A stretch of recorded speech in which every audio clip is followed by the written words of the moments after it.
His code name's Jackal. He's an exceptional assassin. Streaming now on Peacock. He will kill again, unless we stop him. Academy Award winner Eddie Redmayne. You're paying me to kill him. I am charging you for getting away. The Jackal's here. Look at the exits. BAFTA Award winner Lashana Lynch. I will find him, and I will kill him myself. I like to win. So do I. The Day of the Jackal. Streaming now, only on Peacock. This holiday season, Lululemon makes it easy to give a gift that goes beyond the moment they open it. There's the sound of them unboxing super soft Lululemon loungewear. And then, there's the sound of them slipping into deep recovery mode after every workout. With Lululemon, the real gift happens when they're living in it. Open the moment. Shop now at Lululemon.com.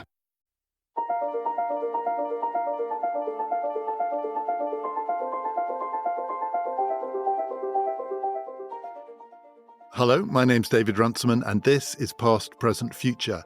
I don't think today's episode needs much introduction. It is the final episode in our American election series. I'm talking to Gary Gerstle about how to make sense of the election of 2024.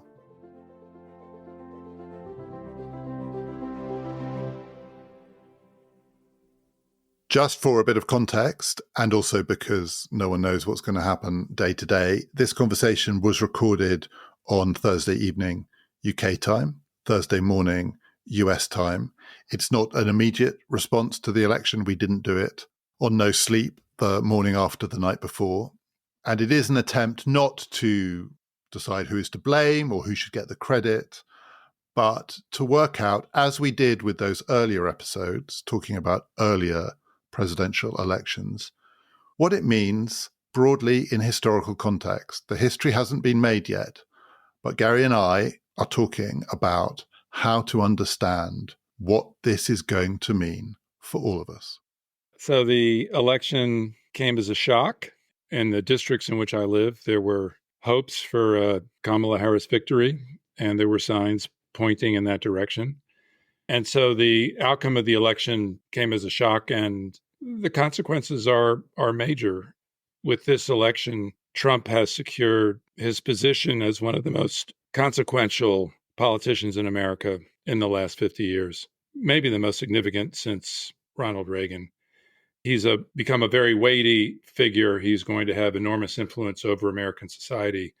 He orchestrated a remarkable comeback, and I say that as a critic of Trump.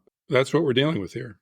Yeah, so I have to say, we've just published our newsletter that goes with this podcast, and I went one step further than you. I said, he ranks up with those politicians who changed the way we understand what's possible in politics. So I've listed him with, Lincoln and Bismarck or Stalin and Mao. He's an epoch-making figure. I'm not willing to follow you on Lincoln. I can't do that yet, but certainly epical. And I say that as a critic of Trump. We have to reckon with that. Gary, we started this series, it seems like a long time ago, earlier this year, looking at historic American presidential elections. And part of the reason we did it was there was a widespread feeling that I think we shared that this year's election might indeed be a very significant one, maybe even an epoch-making election. But one of the questions was, would it stand outside what one might expect of American history, democratic history, the history of elections? Might it be truly exceptional? Or notwithstanding all the ways in which 2024 is the election, it's a remarkable year, there are echoes from the past, familiar themes. Sometimes we overstate the extent to which what we're living through is unique. And now we've got the result.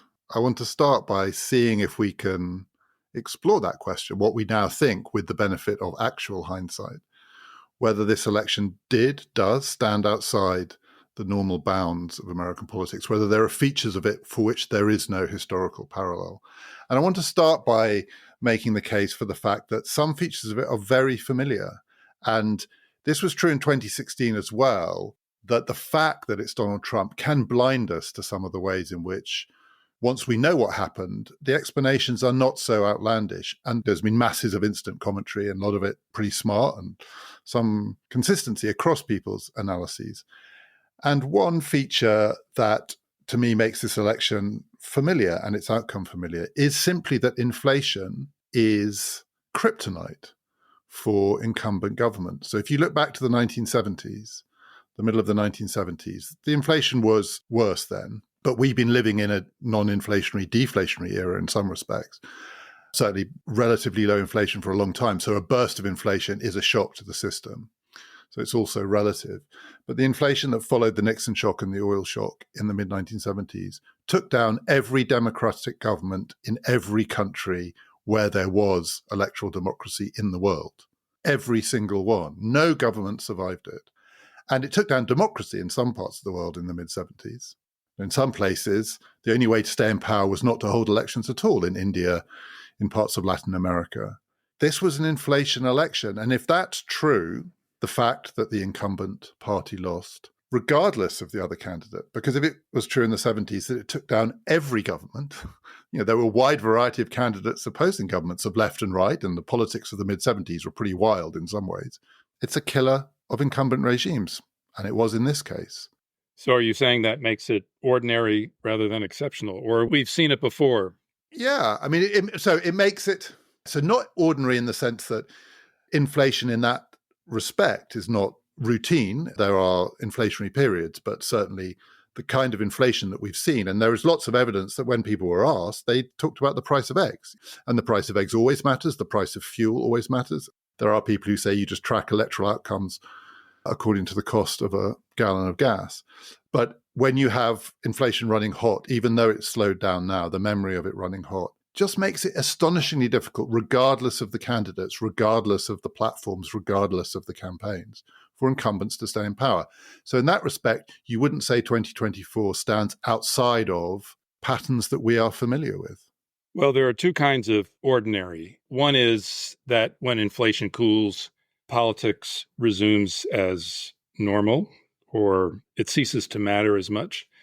Another kind of ordinary is that and I agree with you about the hardship on incumbent politicians stemming from inflation. In the 70s, it killed Jerry Ford and Jimmy Carter in the United States. So there's no doubt about that. But in the 70s, the inflation crisis became a trigger for an epoch-making event in the sense of the rise of a new political order, the neoliberal order, to replace the New Deal order that had dominated American politics from the 30s to the 70s. So that kind of ordinary is still epochal, but it's familiar. We've seen it before. And one of the issues we have to contend with is whether this inflationary period, magnified by the COVID crisis, which we may want to talk about some more since it was hardly talked about in the campaign, but the ramifications, the effects of COVID, 1 million Americans having died, radical changes in the way people live, disruptions, hardship, they're still with Americans, but no one's talking about them. So it's inflation magnified by the COVID crisis.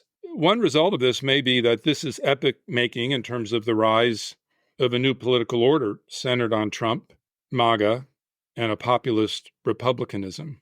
Another kind of ordinary is a different election and a different moment, which was not inflationary, and that's the 2004 election of George W. Bush. In some ways, not entirely dissimilar from the experience of Trump. Bush arguably had lost the 2000 election, but nevertheless, because of a Supreme Court decision, assumed office. And the opponents of Bush believed that his presidency was illegitimate, that the American people understood it. He had committed America to an unpopular war in Iraq. They expected that 2004 would do him in. It did not. It brought him a majority of votes, the first time a Republican had gotten a majority of votes since his father ran in 1988. You could say Trump has done something similar in 2024, the first time since 2004 that a Republican candidate for president has won a majority of the popular vote. What's interesting about that comparison is that by 2008, Bush was finished, undone by a reckless, hugely unpopular war, undone by a madness of deregulation that precipitated the financial crisis of 2008, 2009, and by an inept response to Hurricane Katrina. That's a different kind of normal, someone who seems very popular and epical turning out not to be. And I think we can't exclude that possibility with Trump, that there will be reckless things done in his administration, that he will undo the support he has gained. that it will become clear that a lot of Americans voting for him were not voting for the radical agenda that he may implement, and that he will be finished in 2028 and a progressive march from the Democratic Party will resume. That's a different kind of ordinary, and we can't exclude that possibility. It's just impossible to know right now which future is going to hold for the United States. I was struck that the electoral map looks pretty similar, the result of this election, to 2004. A few states have switched. Pennsylvania is different, Michigan and Wisconsin, and then in the Southwest, there are a couple of states that are now Democratic states that were Republican, but it looks very similar. The share of the popular vote is very similar. The margins are very similar. It looks to me a bit like a 2004 election. Every election is different, obviously, but if so, it's not an outlandish result. And the thing that I remember in 2016 that was emphasized after the event, much less before the event, is that in many respects, given the way that politics works, given how people make their mind up, we overstate the significance of the candidates, and that it's more important that Trump is the Republican candidate than that the Republican candidate is Trump, if you know what I mean. We tend to think the salient fact about this election is that the Republican candidate is Donald J. Trump, for Christ's sake. Whereas, in fact, the key fact is that Donald J. Trump is the Republican candidate. And you would have expected the Republican candidate to win this election, not least because of inflation. And because, as many people pointed out, on conventional measures by which people assess these things, do you think the country's heading in the right direction? The popularity of the incumbent president, Joe Biden, was, for a range of reasons, unpopular. And then the unique circumstances of his replacement. So that is something that lies outside of what we can draw historical parallels for. But nonetheless, you'd expect the Republican to win. And so the fact that the Republican did win, and it was Donald J. Trump, we shouldn't focus too much on the second fact, except, of course, Donald J. Trump is going to be president of the United States again. And it's again, which is another thing that makes this different, certainly different from 2004. There is only one precedent, Grover Cleveland, of a politician coming back to the White House after a hiatus. And that, it's hard to know what the parallels are. So in those respects, I think you can make the argument for within the normal bounds. And yet I take the other view. I think it's an exceptional election. Let me give you a few, and you can give me a few reasons why. So one, and I'd love to hear the historical perspective on this. Clearly, this is an election that turned a lot on immigration and questions of immigration, and also a lot of voters' unhappiness about it. Do you think with that we are outside the ordinary bounds of American politics and American political history? I'm very conscious, as I know you are, that American politics has had in its history some strong nativist movements and nativist moments, and some of that has been, the politics around it has been pretty brutal. But this man is about to move into the White House. Do you think we're in uncharted territory here on immigration? It depends on the scale of the deportations. You're right to note that America has a robust history of exclusion, discrimination, even brutality toward immigrants. There have been mass deportations in the past, most significantly 500,000 Mexican Americans deported in the 1930s during the presidency of Franklin Delano Roosevelt, 120,000 Japanese and Japanese Americans interned, imprisoned in World War II. Not formal deportation, but roundups of Mexican Americans in the 50s and 60s in what was called the wetback program to diminish the number of agricultural laborers in the U.S. And the numbers of deportations in American history have been very, very large across the 20th century. So in that way, what Trump is proposing to do fits a certain pattern. It's not the only pattern in American history. There are huge numbers of immigrants in this country. For most of American history, there are other traditions of welcoming immigrants that at various times have been as robust as what I have called elsewhere the tradition of racial nationalism, which tends to exclude and denigrate and brutalize people who are not white.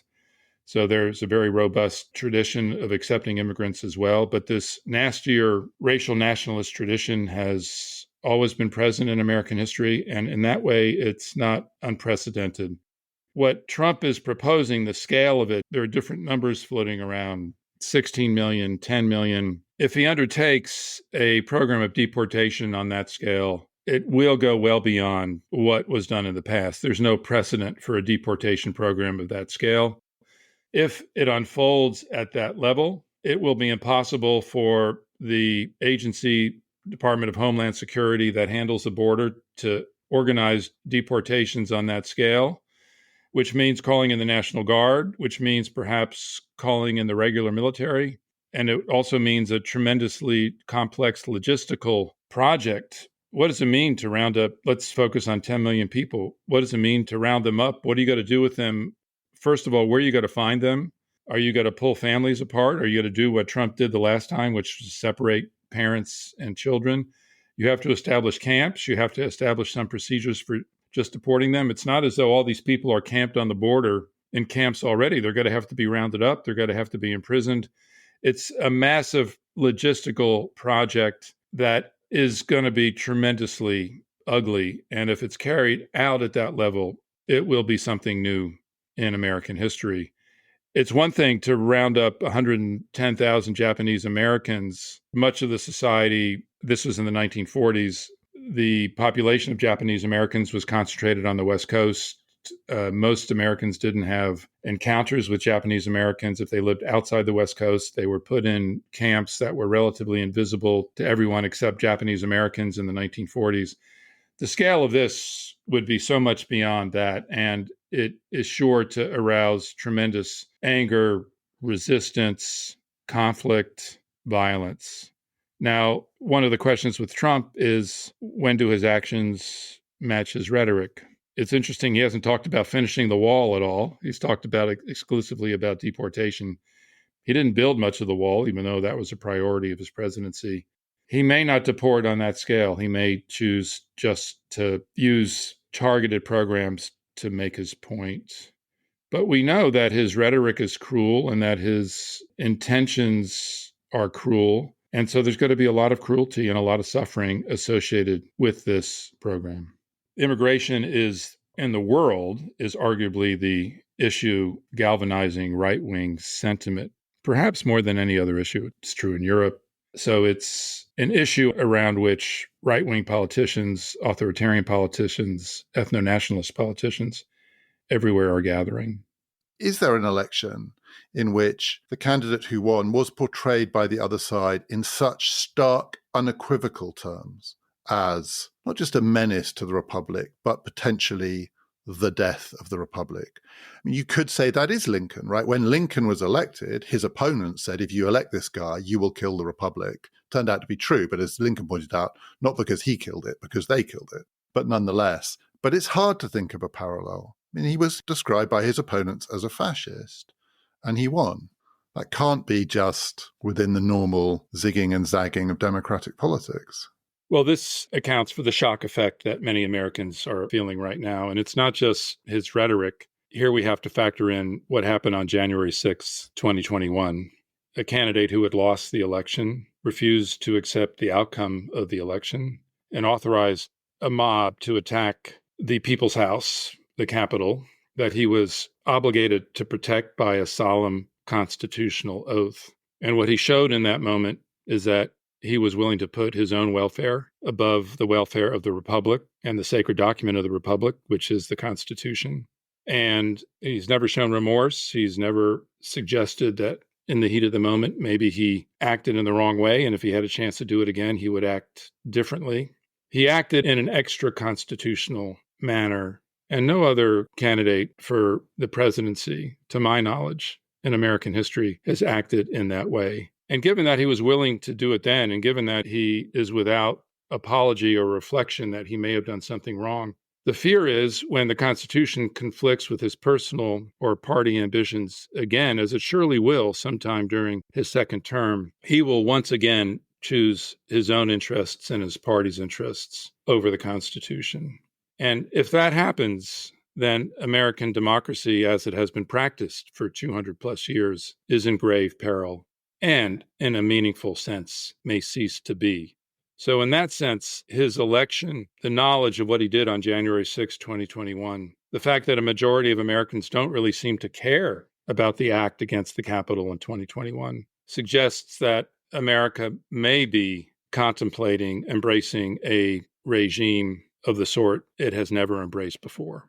Do you think, in a way, we have moved too quickly to normalize this outcome? Because the outcome that we got a clear victory for Trump and the Republicans, came just a few hours after we have to assume he was preparing to contest the results. Had it gone another way, there was no talk now of elections being fixed or fraudulent, but only because he won. As he said in 2016, he'll accept the result if he wins. And because he has won, in a way, we are now, and all sides are, including leading politicians on the other side, are trying to normalize the situation in the hope that this is what the Republic needs. The Republic needs us to move on and to treat this as the hope is a relatively normal election, leading to what it's hoped to be a relatively normal presidency. Have we done this too quickly? I mean, I'm really struck by the extent to which all it took was for Trump to win, and we started to talk about this as though it were a normal election, even though we know what would have happened. I'd lay awake in the small hours of the morning following the results and thinking, well, it certainly looks like he's going to win. There were one or two very, very narrow paths earlier in the evening by which Harris might have won, but those paths would have taken her to eking out tiny majorities through postal votes declared 2 weeks after Election Day. Well, we know where that story ends. So in a way, I was thinking, pray God that doesn't happen, even though. So we've sort of normalized something which came within hours of being back in January 2021. Well, I'm not sure what not normalizing it would look like. The not normalizing would require Kamala and the Democratic Party to do something to challenge the results of the election. There is some loose talk on Twitter that I've been observing about many millions of fewer votes being cast in this election than the last one, and that has raised some questions about counting procedures, steps Republicans in a variety of states have taken to either ditch ballots or make voting so difficult that a lot of people gave up. But the fact that he won a majority, the fact that he is the first Republican to win a majority since George W. Bush in 2004, makes the task of challenging the validity of the election much harder. And so the normalcy that surrounds the acceptance of the election outcome should not be interpreted as meaning that the Americans who oppose Trump now accept him as a normal president. I think the fear of January 6, 2021, the events of that day, the extra constitutional actions that Trump and his supporters were willing to take, that is on everybody's mind.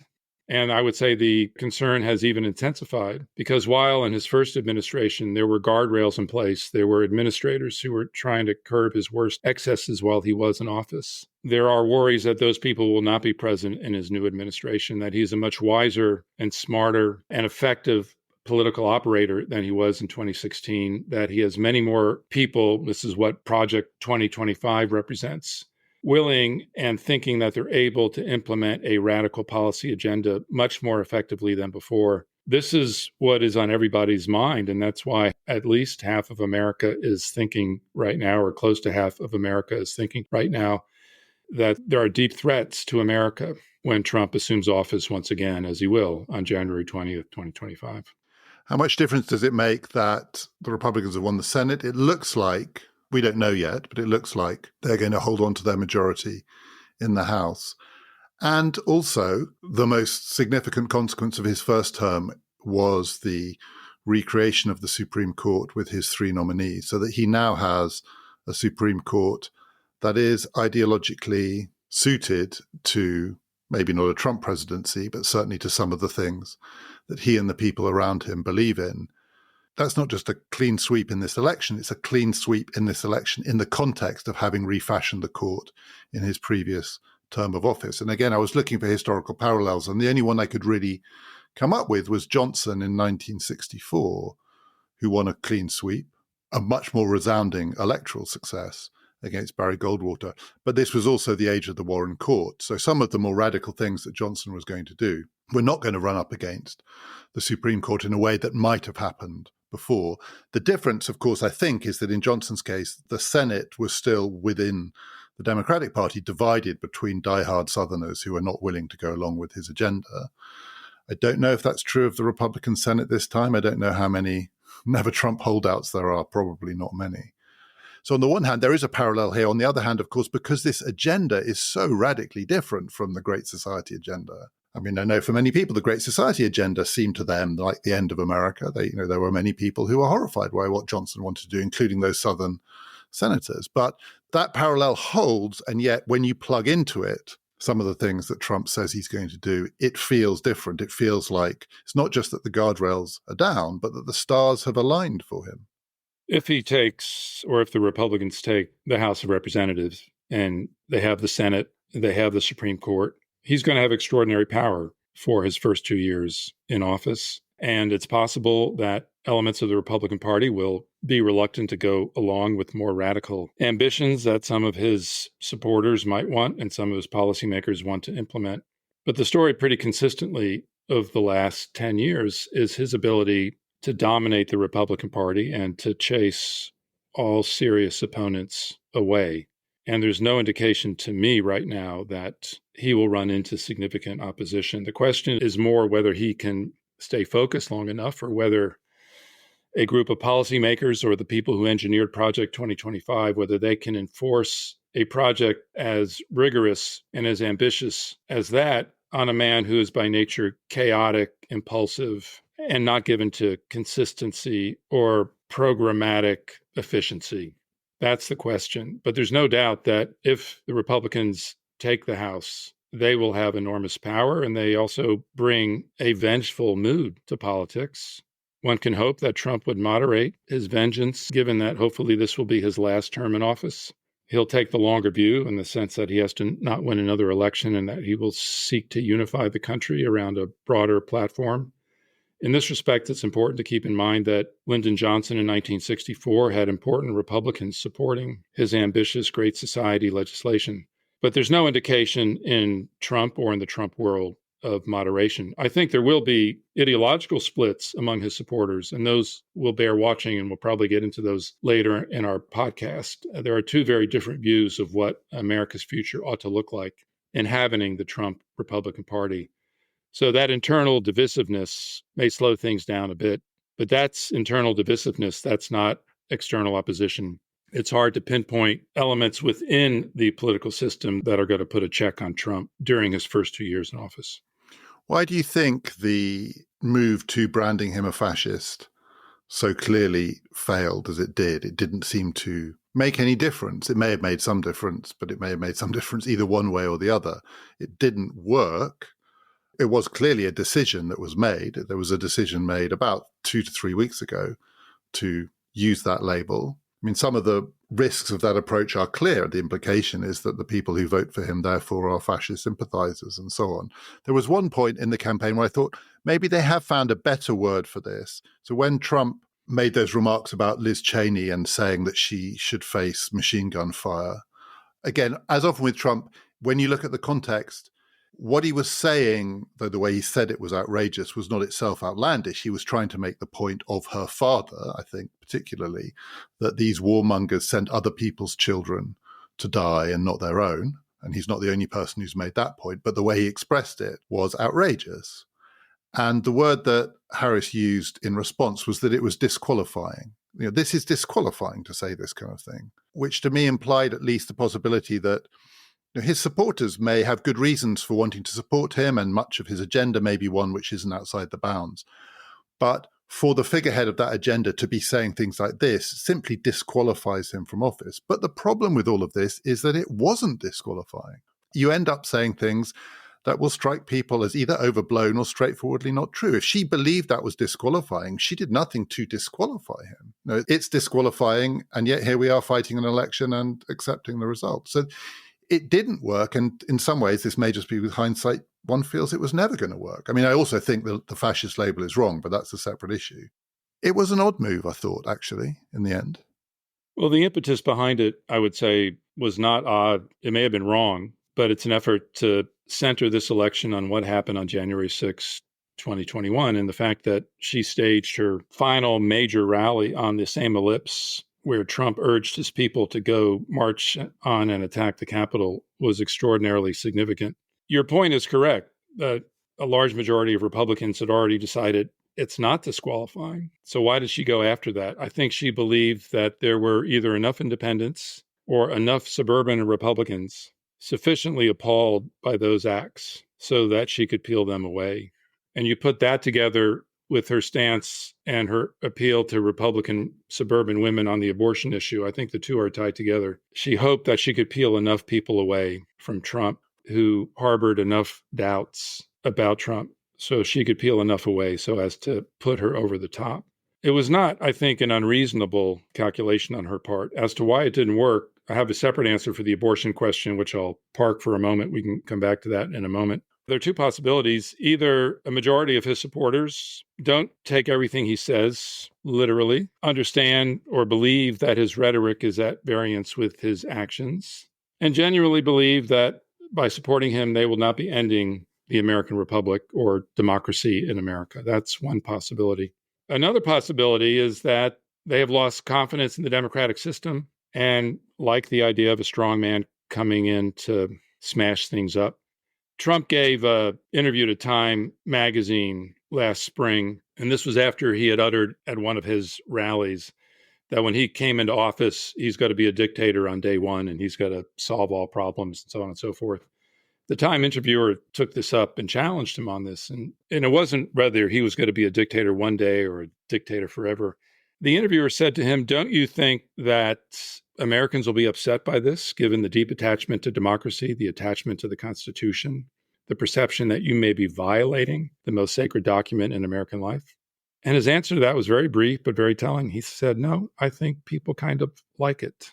That was the end of that conversation. The interviewer didn't pick it up again. What does that suggest? That there's declining confidence in the ability of democracies to solve problems. This is not just a U.S. issue. I think this is a global issue. And there's a willingness to play with strong men in the belief that before the system is utterly broken or devastated, the destruction that's created in the short term, the elites that are dislodged in the short term, will be creative and beneficial, and that Americans will still, at the end of the day, have their country as they imagined it should be. These people are not in my world, these Americans, so I'm not reporting to you on conversations I've had with them, and I don't know what I would say. But it seems to me thinking of that sort may be going on. And if it is going on, they are making a gross miscalculation, because this is not how power works. People who want to amass power at the center of the American political system are not going to willingly relinquish it. You can't imagine Trump saying, "I'm coming in here to seize power for a few days or a few weeks or a few months or a couple years, and then I will relinquish it." That's not how power operates. So if that is the calculation they're making, it's a gross miscalculation. It felt to me like one of the problems with the "he's a fascist" message is that the Democrats were trying to run two campaigns simultaneously, one an existential threat campaign and the other a conventional party politics campaign, trying to position themselves for advantage and so on. And it's very hard to do those two things at the same time, because as you do politics as normal, you undercut your existential message. I mean, this is a point that's been made about their response to Trump from the beginning, at various points, encouraging Republicans to nominate Trumpish candidates for various offices because they're more beatable. There's often been a view that Trump is beatable, and therefore it's not such a bad thing that he should be the opponent at the same time as wanting to say this man threatens the future of our country. It's very hard to do those two things at the same time, and I think we saw that in this election. The other thing, touching on what you just said, that does seem to be clear, so there was an article by Ezra Klein in the New York Times just before the election that said, if you look at all the various ways of measuring what the public currently thinks about American politics, the thing that stood out for him on the Republican side is just the depth of mistrust in the institutions of government across the board. Everything that represents the administrative state, everything that represents elite power, elite knowledge, from science, the Center for Disease Control, through all of the institutions of government. And as he said, even Homeland Security, that it turns out that Democrats have a more favorable view of Homeland Security than Republicans do, because for most Republicans, all of these institutions are now not to be trusted, not to be believed in. And that touches on another feature of this election, which I think makes it different. So there is this celebrated phrase from the historian Richard Hofstadter, the paranoid style in American history and American politics. And this was unquestionably, to me, a paranoid style election on the Republican side. Trump plays on so many of those tropes, and some of it almost to the point of parody. So I was, like I'm sure many people were, not taken aback is too mild, jaw-droppingly amazed that Robert Kennedy Jr., a couple of days before the election, once it had been floated that he might well be running America's healthcare, said he was going to take fluoride out of the water, which to me is the It's the flag of the paranoid style. And it made me think. We had a conversation with Jill Lepore a couple of weeks ago about Dr. Strangelove, the movie. And in Dr. Strangelove, Colonel Ripper, General Ripper, the guy who ends the world, who sets off nuclear war, he's a fluoride guy. He thinks fluoride is a communist plot and it's taking away the vital energies of the virile American male. And I actually put side by side on my computer a picture of RFK Jr. and a picture of General Ripper from Dr. Strangelove. I recommend to listeners have a go at that. Same person. But there seems to be a possibility that this embodiment of the paranoid style is going to be at the heart of government. That's different. So the paranoid style has always been there. It's waxed and waned. More people, less people sign up to it. But it is an outside view. And now an election has been won decisively by someone who is just channeling it directly and may well govern in that way. And I don't think anyone has ever governed with the paranoid style as the lodestar of their political philosophy. I'm old enough to remember the John Birch Society, which was a radical right-wing fringe group that saw communists everywhere. And one of the things, they weren't prominent in the 60s, but they broke into view in the 60s during the Goldwater campaign of 64. And they imagined communists were everywhere. And one of the things the communists were doing was putting fluoride in the American water supply. And I remember, even though I was just a young boy then, thinking how ridiculous this was. And at the time, I would say 95% of the American people, if you asked them whether this was a communist plot, and this was a time when communism was feared, but if you asked 95% of the American people in 1964 whether the commies were putting fluoride in the U.S. water supply, they would have said no. I mean, that's a way of understanding what a fringe view this was. And I remember distinctly thinking about its utter ridiculousness. And so to have RFK being the carrier of this and being the son of Bobby Kennedy, I think you're right. I think the paranoid style has moved to the center of American politics, the conspiratorial style, the idea that there are evil people lurking everywhere and they must be identified and uprooted. Drastic measures are justified. The American system is meant to protect against the paranoid style running to the center of American politics. Madison in Federalist 10, one of the most famous Federalist papers, he was answering the question of whether a republic could be large because it would lead to too much discord. And republics were thought to be most successful when they could be homogeneous. He said, no, to the contrary, we want to be big and we want to multiply the number of our factions, because there'll be a distillation process that makes sure that the more extreme factions will not be able to control centralized power. So we can imagine in the Madisonian world, this argument about fluoride being the death of America, being a fringe faction, and no one was seriously concerned about this moving to the center of American politics. The whole primary system, which goes on for a ridiculous length of time, its one virtue is meant to test politicians an incredible and dizzying variety of locales. The assumption being that this will sniff out the imposters, the weak people, the crazy people, because they will not be able to sustain a campaign over 18 months. So that's the argument for going to state after state. And this was when you had to go to state after state, when there wasn't simply 7 swing states in the country. The system, the decentralized system of power, was meant to root out this kind of conspiracy going to the heart of government. And in that way, we possibly face a very different future in the United States from what America has experienced in the past. And if Robert Kennedy is, in fact, appointed head of Health and Human Services, this will be an indication that Trump is not going to be hemmed in by professional civil servants, by professional military people, by professional scientists. It could get quite crazy and destabilizing. And there are people, including some of the authors of the Heritage Report, Project 2025, who are actively encouraging this kind of disorder and chaos, because many, many believe that the established institutions are so deeply entrenched that you can't uproot them without smashing a lot of things. This was Steve Bannon's original argument in 2016, and it would be wrong to discount his continuing influence in the Republican Party. The very first episode we did was on the election of 1800, John Adams, Thomas Jefferson. That was pretty wild. There were a lot of conspiracy theories floating around back then. The paranoid style was very visible. Jefferson himself represented strands of opinion that were profoundly suspicious of the institutions of the federal government, I mean, at the dawn of the Republic.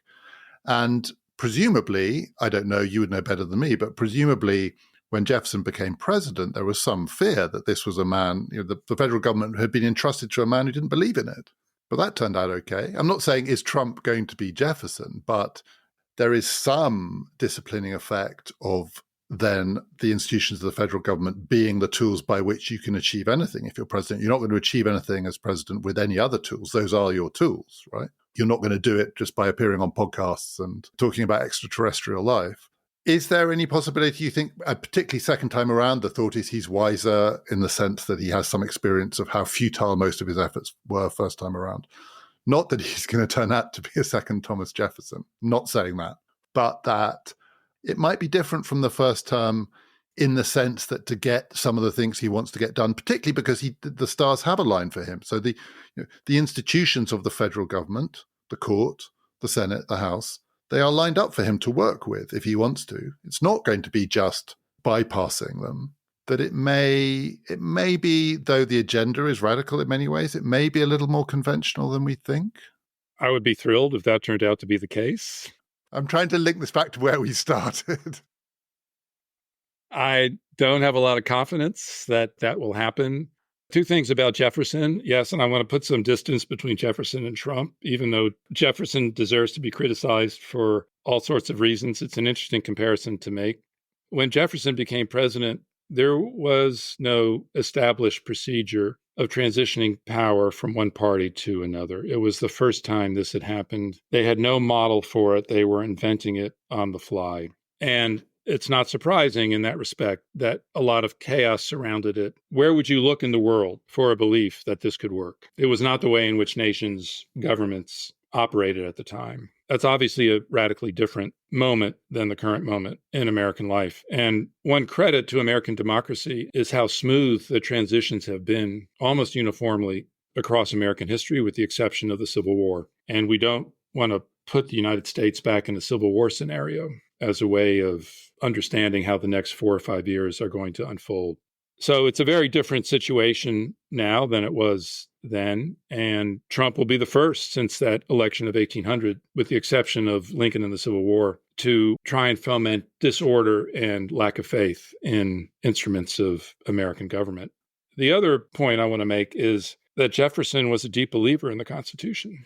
He was fearful of the central government because the Constitution was fearful of the central government. He did not imagine himself acting extra constitutionally. This is what I come back to with Trump, and this is what causes the greatest fear in me thinking about his second term. He doesn't really understand the Constitution. What he understands about it, he doesn't like. The division of powers, the effort to protect America from centralized tyranny, that makes no sense to him in the world in which he would like to live, in the world that he would like to create. And so there's a willingness to abandon the Constitution if it's perceived as interfering with his interests. And that willingness to abandon the Constitution is greater in him than any other person who has been elected president of the United States. And therein lies my greatest fear for what lies ahead. I hope there are guardrails. I hope elements of the Republican Party will find ways to check his worst impulses. I genuinely hope that occurs. It'll make the next 2 to 4 years much easier than they currently seem to be. But I don't have the confidence to say that is going to happen. And I can't point to a historical moment where I can say, yes, there was a man like Trump who came into office about whom people were terrified, and yet things worked out okay. There have been candidates in American history, politicians, who were equally scary to Trump, but they have not become the nominees of the party, and they have not been elected president of the United States. Why do you think he was so much more successful at peeling off some Democratic Party supporters than the Democrats were peeling off Republican supporters? So we were told a lot, we've often been told that there are very few floating voters, that the positions are very rigid. This age of partisanship means that most people belong to a tribe and aren't switching. But there always is quite a lot of switching. There was quite a lot of switching. And certainly he did much better. So he did, astonishingly well in New York, for instance, huge swings towards him. He didn't win, but huge swings towards him. He did very well with certain communities that had been more or less owned in voting terms by the Democratic Party.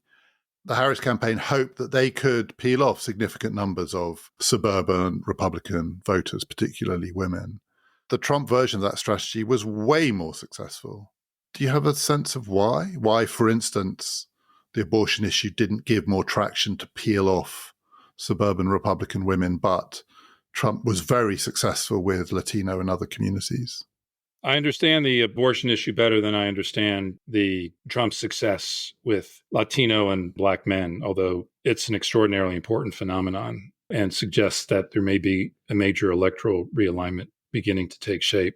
On the abortion issue, the calculation that the Harris campaign made was that there would be enough suburban Republican women just outraged by the repeal of Roe versus Wade and the loss of reproductive freedom so that they would come over to the Democratic Party. And the off-year elections of 2022 gave Harris and her campaign reason to think that given all the support that Republican women showed in 2022, they would come out in a similar way in 2024. Something happened that surprised me, and I think probably surprised the Harris campaign. These Republican women split their tickets. In states where abortion rights were on the ballot, they voted for abortion rights. And this was true even in the one place where it lost, Florida, but it lost in Florida because the threshold's incredibly high. You had to get 60% of voters to agree to enshrining abortion as a right. 57% voted yes, they almost got there. And then after voting for abortion rights, these same women went ahead and pulled the lever for Donald Trump. And they, in effect, bought his argument that he was going to leave this up to the states. States were taking care of these issues. They could secure their abortion rights and still vote for the man who they wanted to put in the presidency, confident, I guess, that he winked at them and said, I'm not going to support a national ban on abortions, even if I have the support of both houses of Congress. This was a strategy on the part of Republican women voters that I had not seen discussed anywhere prior to the election and comes as a great surprise. And one of the big takeaways of the election is that Republican women did not vote for Harris in much greater numbers in 2024 than they voted for Biden in 2020. And so that has to be chalked up as a major strategic failure or error on the part of the Democratic Party. On the other hand, the support among Latino men and Black men for Trump has increased significantly. The Latino vote is less surprising. George W. Bush got 40% of the Latino vote in 2004. It's not even clear whether we should think of Latinos as a single group. They come from different countries in Central and South America with somewhat different traditions and different inflections of politics. But they are known to be, the men especially, quite conservative on issues of sexuality. At this point in American life, Latinos have very significant numbers of small businessmen and women, so they don't fit the easy portrait of a working class and may be attracted more to a Republican vision. And there may also be a sense lurking among Latinos that with all the talk of Black Lives Matter over these last 4 or 5 years, that attention to Brown Lives Matter has lagged. And they now see in Trump a figure who promises them as men something more than what they are getting in the Democratic Party. And similar developments are going on among young Black men. The numbers overall, in terms of voting for Democrats, are still relatively small, but the margins of victory that Democrats have enjoyed and taken for granted for a long period of time are clearly moving in a direction away from the Democrats. It does suggest that Trump has found a way to begin assembling a multiracial working class coalition that in the Republican Party of Ronald Reagan or George W. Bush would have been unimaginable. It's been assumed in American politics for 30 years now that the only home for a multiracial working class constituency was the Democratic Party. And we are now seeing among working class voters in trends that dramatically cross lines of race, a kind of unity around class issues that seemed unimaginable 10 or 20 years ago. And this suggests that what Trump is building in the Republican Party has a kind of working class base that progressives and Democrats have been aiming for, but as this election demonstrates, are failing to achieve. That vote splitting that you mentioned after the repeal of Roe versus Wade, returning the question to the states. So at the state level, it's possible to vote for protection for abortion rights and at the same time then elect Trump as president at the federal level. Are we actually looking at a future, especially if the Republicans are going to control all of the branches of the federal government, where state rights are going to be the recourse of Democrats? I mean, I'm used to thinking of the defense of state rights as being a position taken by people who want to get out from under what they think Democrats essentially are doing at the level of the federal government. I mean, particularly a defense of the Jim Crow order in the South. Now it's going to be the defense adopted by Democrats against what Republicans are doing at the level of the federal government, even if what that is eviscerating the federal government or dismantling it or whatever it is. But it will be at the state level that the protection can be found. The guardrails may be down or the stars may have aligned at the federal level, but states where the Democratic Party is strong, it's really strong. And states can do it their own way. So are we entering a new phase of American politics where states' rights will be the battle cry of the resistance to the new Trump agenda? Absolutely.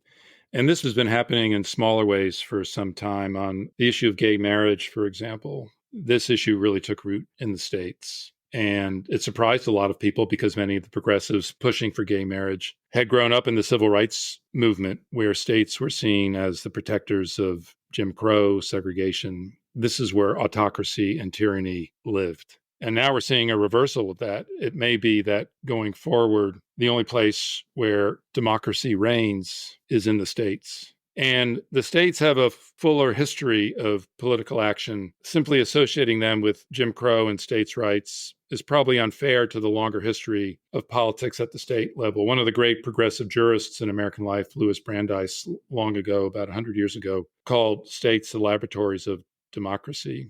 And what he meant by that is, if you have a big, ambitious program for America, try it out in a couple states first, have them try different methods, see what works the best, and adopt what works the best at the federal level. This is a much safer way of enacting broad national legislation.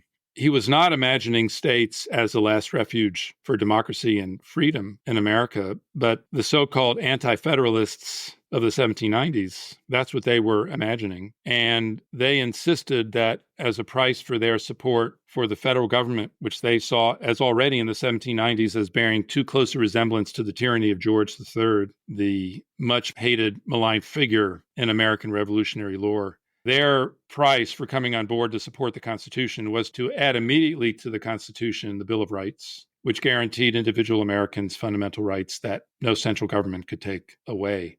So what arguably is America's greatest document of freedom, other than the 14th Amendment, those first 10 amendments and personal liberty, was put in place at the beginning of the American Republic so as to guard against centralized tyranny.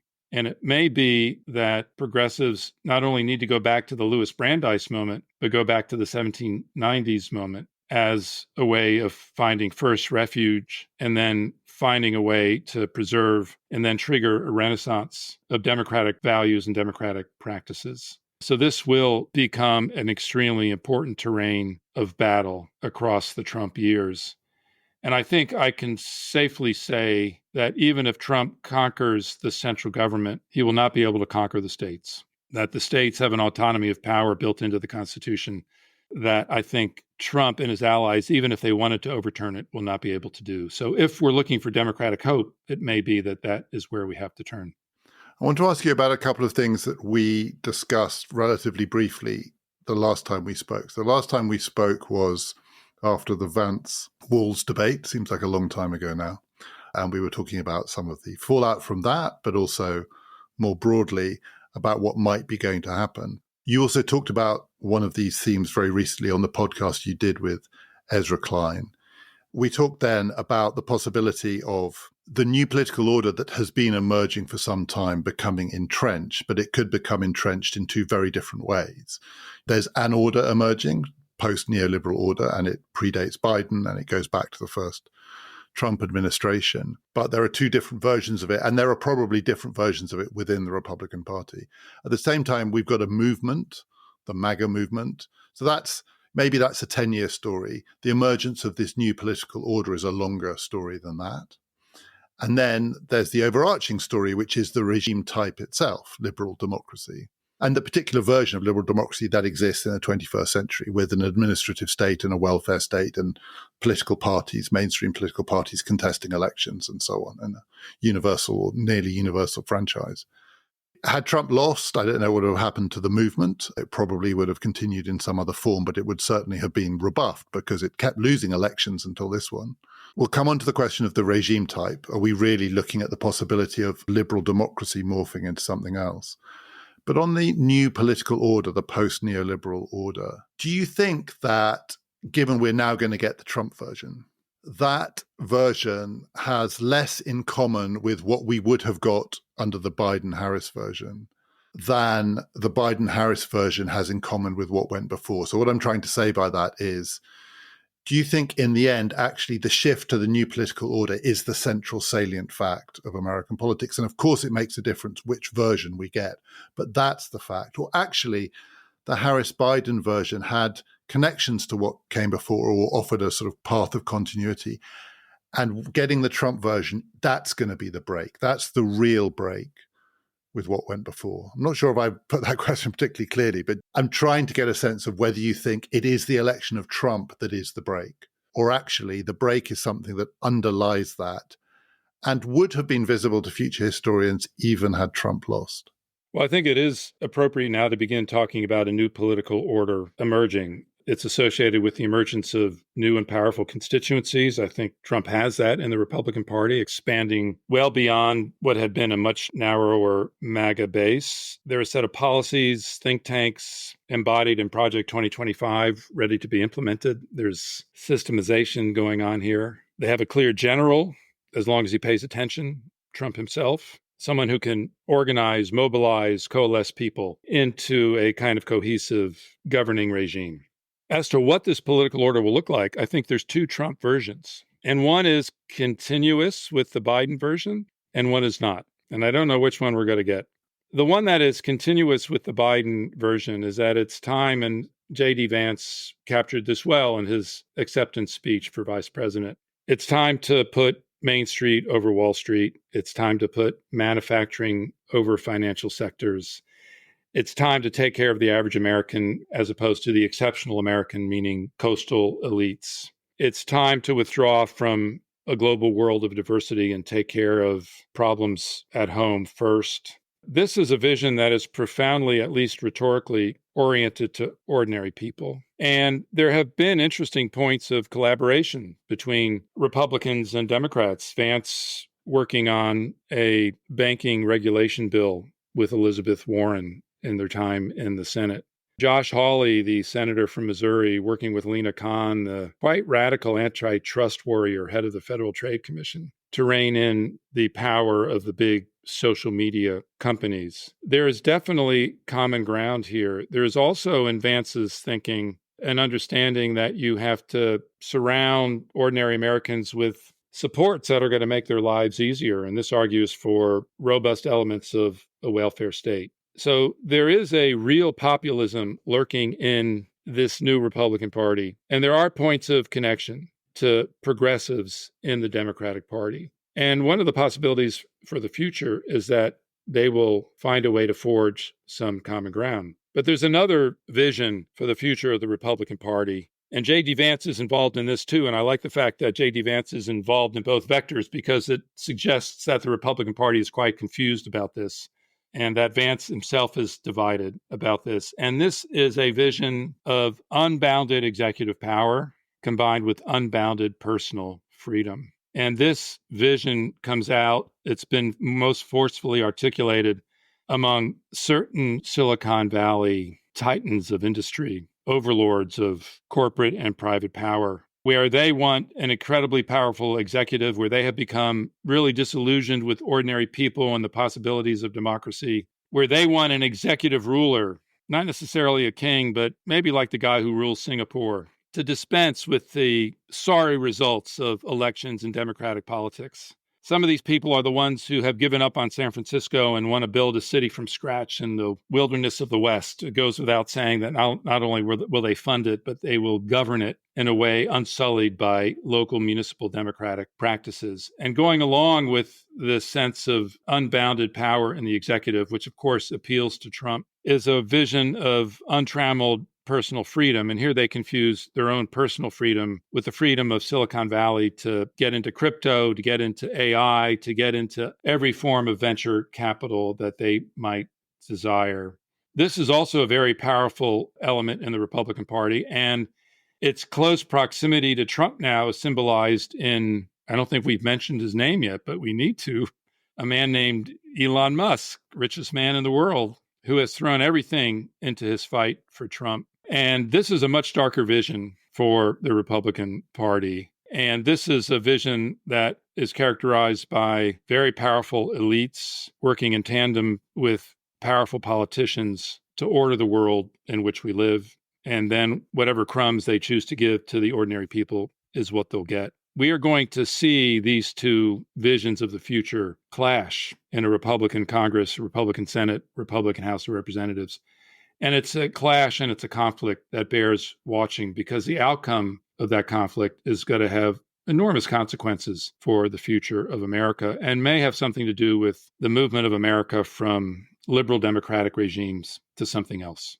Yeah, I was going to say the second vision is the one that sounds like it's not just a new political order.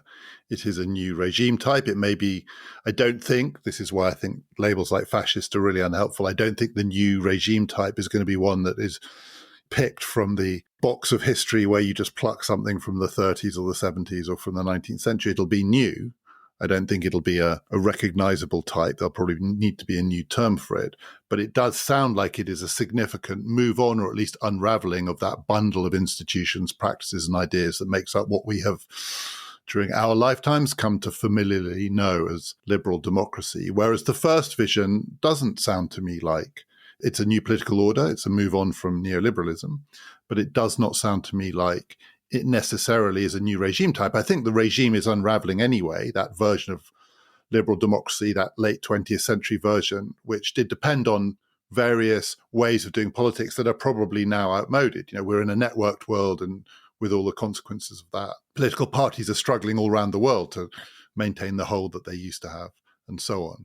But that first vision, it doesn't sound like it's a leap into something beyond liberal democratic politics. The second vision does. So it's very consequential who wins that fight. Do you have any sense of the relative strength of the forces? I mean, Elon Musk is indeed front and center in the picture of the Trump family that was online early today, late yesterday. Everyone was a member, it was a blood relation except for Elon Musk, who is now a member of the family. I believe he's $20 or $30 billion richer than he was before the election result was declared, because the Tesla share price has gone up at the time of recording by about 15 to 20%. So this victory for the common man has made the world's richest man a heck of a lot richer. But he's only one person, and he's also completely inexperienced in the world of Washington politics, DC politics. And he's just won a big victory. I think the second option at this moment is more likely, but hardly foreordained. And I think if one is looking for a place to struggle, the place to struggle is for Democrats and progressives to widen this split within the Republican Party and to try and find a way of, on the one hand, convincing Republicans to work with Democrats who share similar values and beliefs and have some sense of intersection of a common future, and to build something around that. So I think it bears watching, and it is important to recognize that both these tendencies are present in the Republican Party. And I think a lot of the discussion that I've heard the last few days, and also to the way in which Democrats and progressives respond to the shock of this victory, there's a tendency to lump all Republicans together as forming one big MAGA blob. And I think it's quite critical at this moment to disaggregate.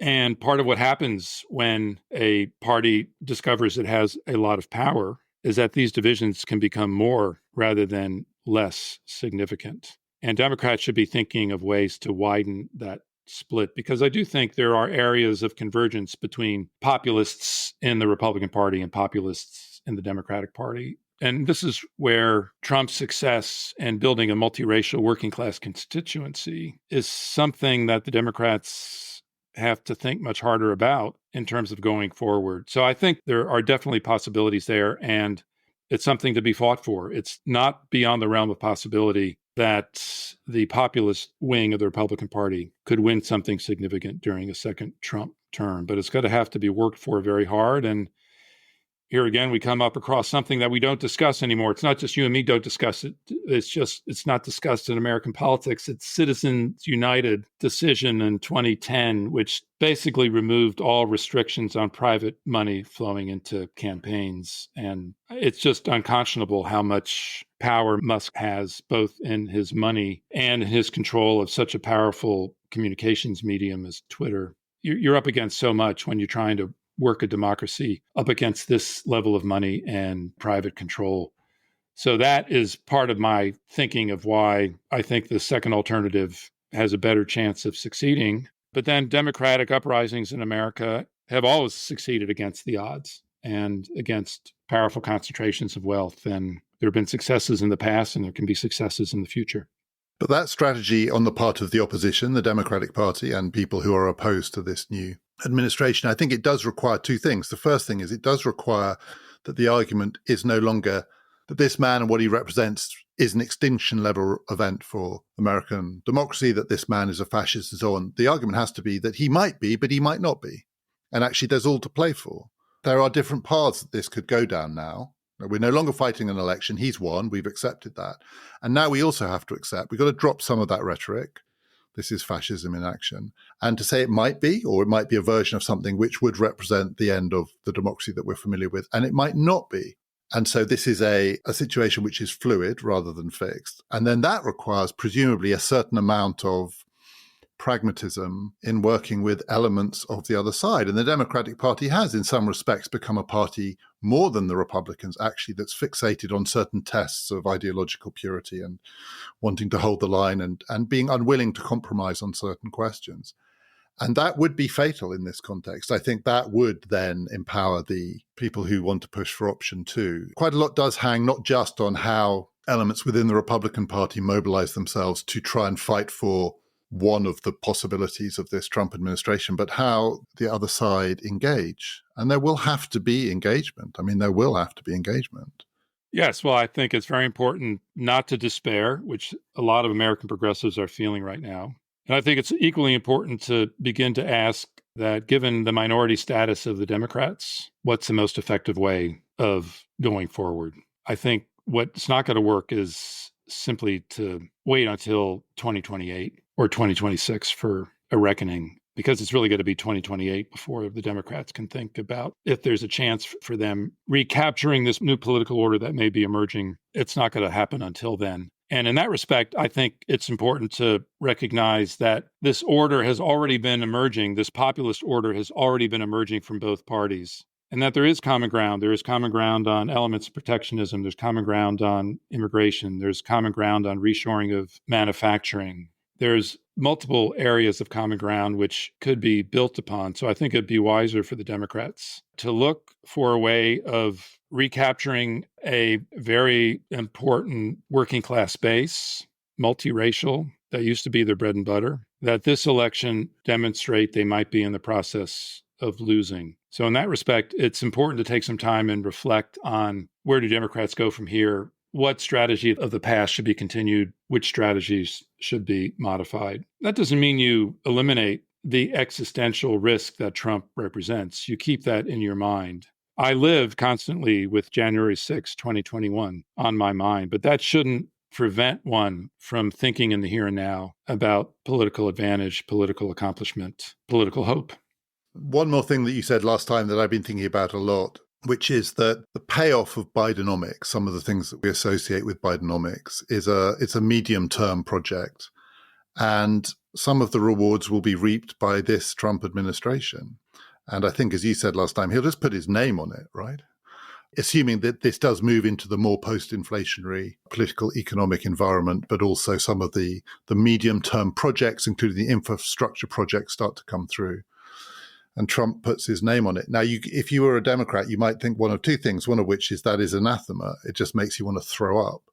And also, you're going to fight tooth and nail to claim this stuff as your own and try and fight next time on the basis that this is you and not him.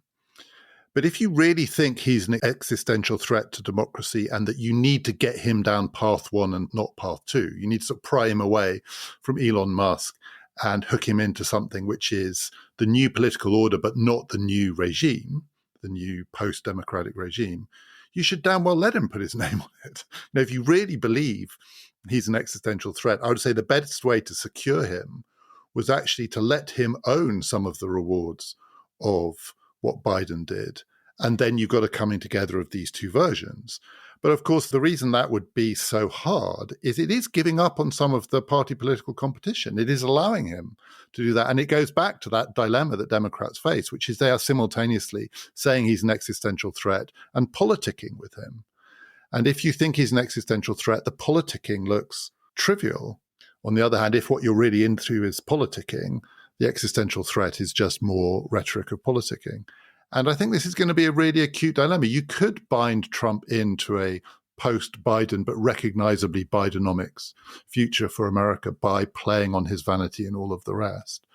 But it would mean sucking up something that is horrible if what you really want to do is crush these people like they just crushed you on Tuesday night. Well, one thing you can't do is stop him from plastering his name all over the Biden battery plants and the chips plants. He's got to do it anyway. He's got to do it brilliantly. And Democrats are going to be screaming, like, why didn't Biden plaster his name over every one of these? And, there's precedent for that. Roosevelt plastered the name of the New Deal on everything he built in the 1930s immediately. So there was no mistaking who was doing this. But there are ways of taking advantage of Trump's limitations. We should not lose sight of the fact that he has extraordinary weakness as a governor, as an administrator. He doesn't really enjoy the job of governing. He does not enjoy the job of getting legislation passed. He can't keep his mind focused on something. He's got to be tempted because of his nature to claim a far greater mandate than he has received. He may easily overreach. He may really screw things up in terms of infrastructure, in terms of battery plants, in terms of chips manufacture. He may screw up a chips manufacturing endeavor that is perceived as putting the national security of America at risk vis-a-vis China. And Democrats have to be willing to pounce and ready for those mistakes. And to argue, you can't stop him from plastering his name all over it, but to argue that we, meaning the Democrats, can do it better. Also, if he goes through with his plan for slapping 20% tariffs on everything, I don't think he's going to do that. But if he should do that, that is going to wreak such havoc in the American economy and engage America in another inflationary spiral. And it will entirely be blamed on him. It's also going to become apparent very quickly that the extremely high food prices that have been characteristic of America are not coming down, no matter what he does. They're not coming down. The solution to the high prices is to raise the wages of American workers. And this has begun to happen. There have been a number of major trade union victories over the last year. Longshoremen, UPS drivers, auto workers, many universities, graduate students, and other workers organizing. There's an incipient labor movement afoot, and they're going to be encouraged by the successes that have been achieved so far. So there are ways that Democrats can get into this struggle as it becomes manifest that Trump may undertake actions, may be egged on to undertake actions that become very harmful for the economy and very harmful to the stock market and upend confidence in American financial institutions. One of the ironies of this moment is that as 60% of the American people think that Biden has put the economy into the toilet, internationally, the American economy is being celebrated as the greatest success story in the 2020s world. And at some point, that will become apparent to Americans, and maybe Trump will be able to take credit for it. But there's also a good chance that if he puts some of his foolishness that he is known for at the head of his legislative agenda, that he may really screw things up. So there are going to be openings and places to struggle. And this really underscores your point about treating his administration as an ordinary administration that has to be fought tooth and nail so that the Democrats position themselves to win in 2026 and 2028, while keeping the existential threat that Trump poses in mind constantly, because it's got to be an ever-present threat. That existential threat is going to be an ever-present threat in the second Trump administration. And America has to figure out a way to do ordinary politics while it is also protecting its democratic future. And that's not an easy thing to do, but that's the task that Americans now have in front of them. I think that's an understatement. I think it's an incredibly hard thing to do. That leads on to my last question. So we haven't talked about some of the international ramifications of this. What is a Trumpian foreign policy going to be? There's all sorts of things I don't think I'm qualified to discuss it, never mind answer that question. But the biggest difference just between you and me is it's your country, not my country. But watching this election from the outside, the world has been gripped, horrified, mesmerized by this election. For lots of places, the consequences are profound. People are extremely anxious. Some people are happy. Some people think this is good. Some people think it's bad. But there are very few places in the world where it doesn't feel like what the American people decided doesn't have anything to do with them. And yet, unless you are an American citizen, you don't have a say in all of this. So it's your country, your government. He's your president. He's not my president. He feels like it's his world and I'm living in it, but he's not my president. I don't know which position is worse. I don't know which one it's worse to be. There's the impotence of watching this from the outside, the sort of powerless sense that the rest of the world has, that so much of our collective futures, including on climate and all sorts of things, have been shaped by this election and this electorate of which we are not a part. But at the same time, he isn't our president or prime minister, he's yours. It's for Americans to undertake that extraordinarily difficult challenge of holding in mind these different things on both sides, actually, for Republicans and others to think about what's at stake, and the rest of us can only watch on. Would you rather be inside or outside?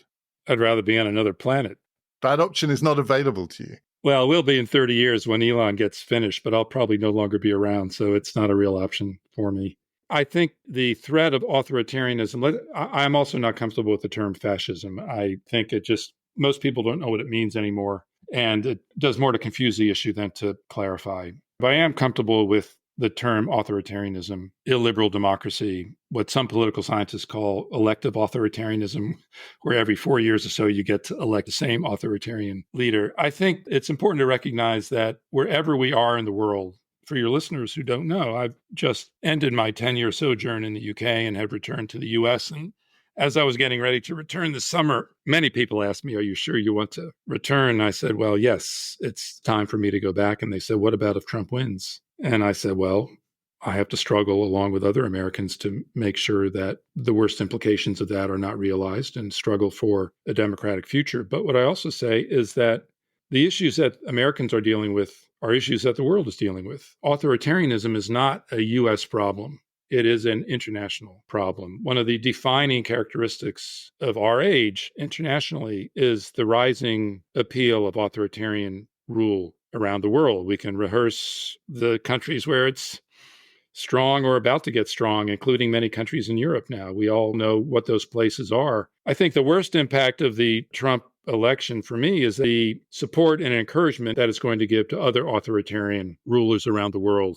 By the same token, a victory for Kamala Harris would have done so much to embolden and encourage Democrats around the world. So each of these elections matters internationally. And I think if we're going to understand the appeal of the strong man, the authoritarian ruler, we have to understand it in an international way and not just in the history of one country. And one of the topics we have to contend with is whether the world is passing out of a democratic era, as it almost did once before in the 1930s, but then got rescued by the Second World War and its resolution. And I think one of the big questions we have to come to a better understanding of is what is the appeal of authoritarianism at this moment? What makes its appeal so profound? What explains the democratic deficit that so many people are feeling? What is going to get people excited about democratic outcomes again? What is going to restore people's faith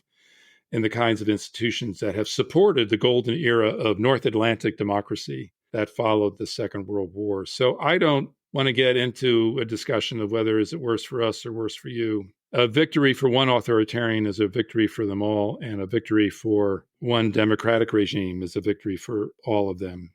That's the nature of the struggle that we're engaged in right now. There are clearly going to be consequences, of some of them very immediate. I fear that Trump has got to sacrifice Ukraine to Russia very quickly after he comes into office. I fear for the future of the North Atlantic Alliance and the closeness of the United States and Europe. I fear other things that could happen under a Trump presidency. I fear the strident isolationist nationalism of the Trump regime. So it's coming. It's coming.